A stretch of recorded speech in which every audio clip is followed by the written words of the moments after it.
সর্বশেষ টি-20 বিশ্বকাপে বাংলাদেশ দলের অংশ না নেওয়ার ঘটনা সরকারের বড় ভুল সিদ্ধান্ত ছিল বলে মনে করেন সাকিব আল হাসান।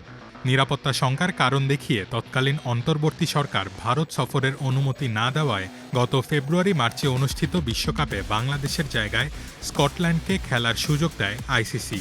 ১৯৯৯ সালের পর এই প্রথম বাংলাদেশ দল ক্রিকেটের কোনো বিশ্বকাপ আসরে খেলল না।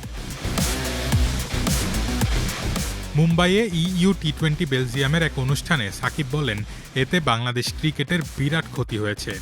আমরা ক্রিকেট প্রেমী একটি দেশ, আমাদের ক্রিকেটারদের বিশ্বকাপে খেলতে দেখতে চাই আমরা। সরকার যে বিশ্বকাপে না খেলার সিদ্ধান্ত নিয়েছিল সেটা আমার মনে হয় একটা বড় ভুল ছিল।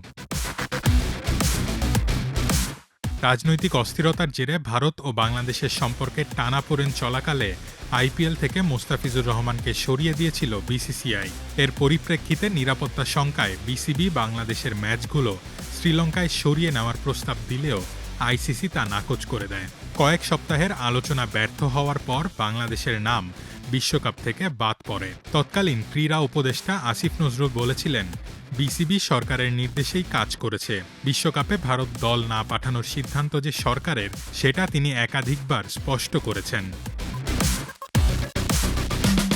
ভারত সফর না করার সিদ্ধান্ত বিসিবি ও বিসিসিআইয়ের সম্পর্কে ফাটল ধরায়। তবে আগামী সেপ্টেম্বরের ভারতীয় দলের বাংলাদেশ সফরের মাধ্যমে এই বরফ গলবে বলে আশা সাকিবের।